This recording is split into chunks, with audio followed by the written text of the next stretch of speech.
हाँ, ये वीडियो भी वेरी इंपॉर्टेंट है। मैंने जानबूझ के सब वीडियो अलग अलग बनाए ताकि आपको ये पता रहे कि एग्ज़ाम में जो चीज़ क्वेश्चन आएगी, क्योंकि ये जितने भी वीडियो डायरेक्ट क्वेश्चन है, जैसे अपने मेंडल के तीनों लॉ पढ़े तो तीनों लॉ अलग अलग पूछे जाएंगे, तो कितना कितना लिखना है वो आपको पता रहना चाहिए। अब आज का जो वीडियो ये बिल्कुल डिफरेंट है, ये अलग से पूछ जाएगा। कैसे एग्जाम आएगा? संकर पूर्वज संकरण, यानी कि what is back cross. Back cross क्या है? अब आपको बैक क्रॉस यानी संकर पूर्व संकरण को फुली एक्सप्लेन करके बताता हूँ मैं आपको। सबसे पहले डेफिनेशन लिखनी है, ये भी 3 मार्क्स में आ सकता है। यदि F1PD यानी कि TT, F1PD TT है, एक कैपिटल एक्स स्मॉल यानी कि हेटेरो यानी कि विषम युग्मजी के पौधे का संकरण, दोनों जन को TT और TT यानी कि कैपिटल T का मतलब होमोजाइगोस यानी समयुग्मजी, और इसका मतलब समयुग्मजी में से किसी भी एक के साथ अगर किया जाता है तो वो संकर पूर्व संकरण यानी कि बैक क्रॉस कहलाता है। यानी कि ये if F1 generation TT is crossed with any one parent TT या फिर ये small TT then it is called back cross. ये डेफिनेशन अपन ने हालांकि उसमें भी वीडियो नंबर पार्ट 2 में भी पढ़ ली थी, लेकिन अभी अपन को इसको अलग से पढ़ना है। अब ये 2 प्रकार का होता है, ये अपन ने वहाँ पर नहीं पढ़ी थी बात, ये आज पढ़नी है। क्वेश्चन जब पूछेगा वापस बोल दो, क्वेश्चन क्या आएगा कि एक्सप्लेन द बैक क्रॉस यानी कि क्या नाम संकर पूर्व संकरण को वर्णन कीजिए। तब अपन को डेफिनेशन, फिर इसके 2 टाइप्स यानी दोनों प्रकार। पहला बाह्य संकरण यानी कि it is of 2 types, first out cross, second और बताता हूँ। इस प्रकार संकरण में F1PD के पादप TT का संकरण अपने प्रभावीजनक TT से करवाया जाता है। बाह्य में किसका करवाएंगे? कैपिटल TT का स्मॉल टी और कैपिटल, मतलब हेट्रोजाइगोस का होमोजाइगोस के साथ, विषम युग्मजी का समयुग्मजी के साथ, या फिर हाइब्रिड का मतलब संकर लंबे, हाइब्रिड टॉल, या फिर ये तो आप जानते हो होमोजाइगस समयुग्मजी, इनके साथ जब करवाया जाता है तो वो क्या कहलाता है? बाह्य संकरण। यानी कि if F1 generation TT is crossed with dominant parent TT is called out cross, और एक होता है टेस्ट क्रॉस। ठीक है, इस तरीके से दोनों अपन पढ़ लेंगे। अब लेकिन एग्जाम अभी ये पूरा नहीं हुआ, अब इस बैक क्रॉस का डायग्राम बनेगा, उसके फिर वही दोनों रेशियो निकल के आएंगे जीएन वाला, फिर टेस्ट क्रॉस पढ़ेंगे, फिर उसके दोनों के दो रेशियो निकल के आएंगे, तब जाके पूरा कंप्लीट होगा। तो जितना मेंडल के लॉ इंपॉर्टेंट है उतना ही ये आज वाला वीडियो इंपॉर्टेंट है, ध्यान रखना। ठीक है, अब देखो इसका मैं बताता हूँ आपको एग्जाम्पल यानी कि डायग्राम। तो एग्जाम्पल समझो, बहुत ईजी है, पूरी बात को समझना। अपन इसमें ले रहे हैं T और T, ये तो हो गई अपनी F1 जनरेशन। फिर बात पूरी समझना, F1 जनरेशन का मतलब F1PD। अच्छा, जो पिछला वीडियो था ना उसमें मैंने यहाँ पर आपको देखा होगा वीडियो में F2 जनरेशन लिखा, मैं लिखना भूल गया था, उसको अलग से एडिट करना पड़ा। तो समझ जाना लास्ट में जो फाइनल सोल्यूशन बना था वो F2 जनरेशन थी, आपको लिख के आना है F2PD। ठीक है, अब देखो F1 जनरेशन यानी F1PD, एक लिए अपन ने कैपिटल T, दोनों ही लंबे हैं। क्या लिखोगे? लंबे यानी कि टॉल, लंबे यानी कि टॉल। ठीक है, ओके। उसके बाद में दोनों ले लिया। हाँ, ये कह सकते हो कि ये प्योर लंबे है, शुद्ध लंबे है, लेकिन ये लंबे नहीं है, आपको पता हाइब्रिड है, लेकिन अब है तो कहने मत लंबे कहेंगे अपन। ओके, ये F1 जनरेशन है। अब मेरी बात पूरी समझना, F1 जनरेशन, लेकिन इसका दूसरा क्या नाम होगा? हेटेरोजाइगोस, यानी कि ये कौन सा युग्मजी है? विषम युग्मजी, क्योंकि एक अलग है एक अलग है। ये होमो, इजी है ना, यानी कि सम युग्मजी। ओके, अब अपन ने क्या किया, ध्यान रखना क्या पढ़ रहे हैं अपन? बैक क्रॉस, बाह्य संकरण। अब इसका अपन ने क्या किया? कैपिटल T और स्मॉल t ले लिया। इसका अपन ने क्या लिया? दोनों सेम टू सेम है तो कोई एक ले लेंगे। भाई जब दोनों सेम होते हैं हमेशा एक ही लिया जाता है, दोनों डिफरेंट होते हैं तो दोनों लिए जाते हैं। अब इनका अपन ने क्रॉस करवाया कैपिटल T का इसके साथ, तो क्या बना? समझ पा रहे हो? ईजी है। फिर बच गया कौन? स्मॉल t का इसके साथ, हो गया पूरा। इसके अलावा तो कुछ बन नहीं सकता, मल्टीप्लाई कर रहे हैं अपन, इसको एक बार इसके साथ, इसको इसके साथ, हो गया मल्टीप्लाई कंप्लीट। मैथ्स की तरह समझना है तो करना है क्या वहाँ, और इनको लिख देना गैमेट्स, मतलब युग्मक। भाई जो इनमें जो लेते हैं ना वो गैमेट्स होते हैं, यानी कि युग्मक होते हैं वो। ये तो अब आप समझ गए अगर पिछला वीडियो अच्छे से देख लिया तो। ठीक है, ओके। अब एक बात बताओ, जो एक अपन लिखते थे इसके बाद में इनका रेशियो, फिनोटाइप रेशियो यानी कि लक्षण प्रारूप अनुपात, और एक होता था जीनोटाइप रेशियो, यानी कि जीन प्रारूप अनुपात। बहुत ईजी है समझना। एक तो है फिनोटाइप रेशियो, लक्षण प्रारूप अनुपात। वो क्या होगा? कैपिटल टी स्मॉल टी, लेकिन कहने में क्या आएगा कि साहब ये भी लंबे हैं और ये भी लंबे हैं, क्योंकि जिसमें बड़ा एक भी बड़ा हो तो बड़े की बात माननी है, लंबाई कहलाएगा, लंबाई कहलाएगा। तो मैंने कहा था फिनोटाइप में तो जो दिखने में ठीक लेकिन लक्षण कैरेक्टर वाइज वही लिखा जाएगा, यानी कि दोनों 100% टॉल, यानी कि 100% लंबे। बस इसका आंसर तो यही होगा, 100% लंबे। क्यों? क्योंकि कहने में दिखने में ये भी लंबे ये भी लंबे, प्योर और नहीं बताता, फिनोटाइप प्योर नहीं बताता, लक्षण दिखाता है। मैंने कहा था ना कि 5 फुट 10 इंच वाला भी 6 फीट मतलब लंबे में कहलाएगा, 6 फीट वाला लंबा कहलाएगा, लेकिन एग्जैक्ट 6 वाला ओरिजिनल लंबा कहलाएगा। वो किस में आएगा? जीन में। जीनोटाइप जो होगा अगला रेशियो, जीनोटाइप रेशियो, यानी कि जीन प्रारूप, ये एग्जैक्ट बताना है, जीन प्रारूप लक्षण, इसका जीन प्रारूप अनुपात।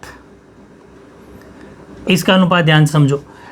एक तो है बिल्कुल क्या बोलते हैं उसको, होमोजाइगोस, मतलब कि समयुग्मजी लंबा, मतलब कि एक तो है होमोजाइगोस,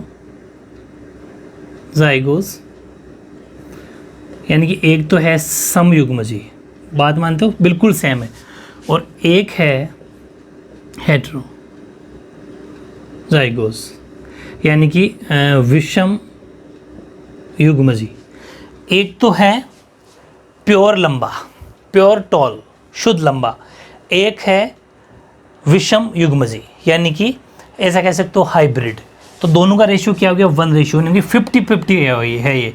परसेंटेज चाहते हो, अगर इसका 100% लिखा, इसको भी लिख सकते हो 50%, लेकिन अपन अनुपात लिख सकते हैं, तो 1:1 इनका आंसर हो गया और उसका 100% आंसर हो गया। बहुत बहुत इंपॉर्टेंट है। आई ऑफ बहुत आपको इजी भी लग रहे होंगे, मैंने बहुत इजी आपको बताने की कोशिश करी है। तो ये हुआ अपना बैक क्रॉस, ओनली फॉर भी बैक क्रॉस। वैसी का सेकंड पार्ट है अब टेस्ट क्रॉस, ठीक है, वो अपन कंप्लीट करते हैं। तो इसका सेकंड लिखो आप, टेस्ट क्रॉस, ठीक है, यानी कि परीक्षण संकरण। वेरी इंपॉर्टेंट, आज का वीडियो पूरा 3 नंबर में क्वेश्चन आ सकता है, पूरा लिख के आना है। वापस बता दूं, मेंडल के तीनों लो 3 मार्क्स में आ सकते हैं, ये भी 3 मार्क्स में आ सकता है। चारों वीडियो वेरी वेरी इंपॉर्टेंट है। प्रॉपर एक एक क्वेश्चन जैसे वीडियो बनाए मैंने आपके छोटे छोटे, ताकि सब कुछ समझ में आता रहे, ठीक है। ये इसकी डेफिनेशन लिखी अपन, अगर सेम वैसा ही है, आउट क्रॉस जैसा ही, लेकिन मामूली सा चेंज किया है कि इफ़ F1 जनरेशन, उसमें भी F1 जनरेशन ली थी अपन ने TT इज क्रॉस्ड विथ, लेकिन इसमें रेसेसिव पेरेंट के साथ करवाना, यानी कि अप्रभावी जनक। अच्छा, इसका नाम अप्रभावी क्यों पड़ा? क्योंकि लक्षण दिखाई नहीं सकता। कैसे? जैसे देखो, इसको अपन क्या बोलेंगे, इसके साथ में बोना भी है, लंबा भी है, टोल भी है, ड्वार्फ भी है, अब लेकिन अपन बोलते क्या है इसको, ये तो लंबा है, इसका मतलब ये अपना लक्षण नहीं दिखा सकता, ऐसे इसको क्या बोलते हैं? अप्रभावी। रेसेसिव यानी कि जो अपना लक्षण या इफेक्ट ना दिखाए वो अप्रभावी होता है, क्योंकि इसकी बात नहीं होती, बड़े की बात मानी जाती है। बड़े का मतलब कैपिटल टी, कैपिटल का मतलब लंबा। यस, भले ही इसको आप हाइब्रिड बोलो, लेकिन है तो लंबा है ना, बोना तो नहीं बोलते अपन, यही कारण इसको अप्रभावी बोला जाता है। सिंपली अप्रभावीजनक टीटी के साथ कराया जाता है, तो इसे परीक्षण संकरण कहते हैं। ये तो आपको डेफिनेशन लिखनी है। इसके बाद में डायग्राम जो इसने बात कही वो ले लो। एक तो अपन लिया टॉल, टॉल लिया, टॉल का मतलब लंबा, और लंबे के अंदर क्या लिया? टी और टी, है ना। इसको ये कौन से होंगे? ये अपने हो जाएंगे F1 जनरेशन। F1 जनरेशन का मतलब F1 PD, ये लिख दिया आप इधर, इस साइड चलो। अब अपन ले रहे हैं ड्वार्फ, मतलब बोने, और बोने क्या आ जाएंगे? Small T. और ये क्या है? ये है अप्रभावी। ध्यान रखना, ये अप्रभावी जनक है, यानी कि रेसेसिव पेरेंट। ये आपको पूरी बातें लिख के, यानी जो भी मैं लिख रहा हूँ आपको सब कुछ लिखना है। हो गया। अब देखो, इसका हालांकि दूसरा नाम आपको पता है, हेटेरोजाइगोस भी होता है, विषम युग्मज भी बोलता है, और वो भी लिख दो। चलो इसके नीचे लिख देंगे अपन जाइगोस, यानी कि विषम। विषम क्यों है? क्योंकि एक बड़ा है एक छोटा है, ये दोनों सेम टू सेम है, तो इसको बोलेंगे अपन होमोजाइगोस। ठीक है, यानी कि सम युग्मजी, राइट। अब देखो, अब इसका तो अपन को दोनों लेने पड़ेंगे, स्मॉल और कैपिटल, लेकिन इसका अपन को सिर्फ एक ही लेना पड़ेगा क्योंकि दोनों सेम है, तो किसी कोई सा भी एक ले लो। अब ये क्या हो जाएंगे इसके युग्मक, यानी कि गैमेट, युग्मक। अब सुनो, इसके कैपिटल टी को इसके स्मॉल सी टी के साथ करवाया तो क्या बना, ठीक, इसको इसके साथ करवाया तो क्या बना, आ रहा है समझ में?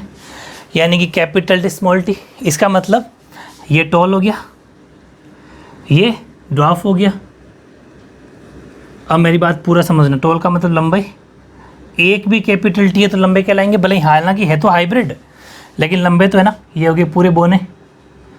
एक बात को समझना, अगर मैं रेशो बताऊंगा तो आप मेरी बात एक समझ गए होंगे कि लक्षण प्रारूप तो हो गया 1:1, क्योंकि लक्षण तो ये देखता है लंबा है तो बोना है, बस दो चीज़ देखता है, ये नहीं देखता एक्यूरेट। एक्यूरेट कौन देखता है? जीन। तो मैं अगर इसका लक्षण वो रेशियो लिखूंगा तब अपन ध्यान रखना क्या लिखेंगे, अपन इसका लिखेंगे फेनोटाइप, यानी कि लक्षण, अच्छा फेनोटाइप रेशियो पूरा लिखो, लक्षण प्रारूप अनुपात। अब समझना, इसमें 50% लंबे हैं, बिल्कुल सही है, 50% टॉल, यानी कि 50% लंबे, अनुपात 50% ड्वार्फ, यानी कि 50% बोने। कहने का मतलब 1:1 निकल के आए, 50-50 है, आपस में सिंपलेस्ट हो जाएंगे। मैथ्स तो बहुत परफेक्ट करके अपन 1:1 आ गया, इजी है। लेकिन कहाँ एक्यूरेट कहाँ आएगा? जीनोटाइप में। यहाँ बिल्कुल एग्जैक्ट लिखना है अपन को, यानी कि जीन प्रारूप अनुपात। और यहाँ देखना, यहाँ पर ये क्या है? ये हेट्रो है, ठीक है, ये क्या है? ड्वार्फ है, बोने। तो यहाँ पर एक तो है आपका हेट्रो, यानी कि जाइगोस, यानी कि विषम युग्मजी, और एक क्या है, या फिर परसेंट में लिखा के दिखा दो, एक ही बात है, 50%। और 50% क्या है? 50% है होमोजाइगोस, होमोजाइगोस, यानी कि सम युग्मजी। बात समझ में आ रही है? इसका मतलब ये भी 1:1, बहुत ज़्यादा इजी है। इसमें तो लिखा जाता है एक्यूरेट, कि इसका नाम क्या है, हेट्रो विषम युग्मजी, इसका नाम क्या है, सम युग्मजी, क्योंकि दोनों समान है, इक्वल है। 1:1 लिखा, इसका भी आया, इसका भी है, लेकिन लिखने में फ़र्क है। ये लंबे बोने इतना सा ही लिखना है, लंबा है तो लंबा है, बोना तो बोना है। कैसा है? ये जीनोटाइप में लिखना है। वेरी इंपॉर्टेंट आज का वीडियो, अच्छे से इसको लर्न करना है, डायग्राम बनाने की प्रैक्टिस करना है, बहुत ही परफेक्ट है, ठीक है, ओके।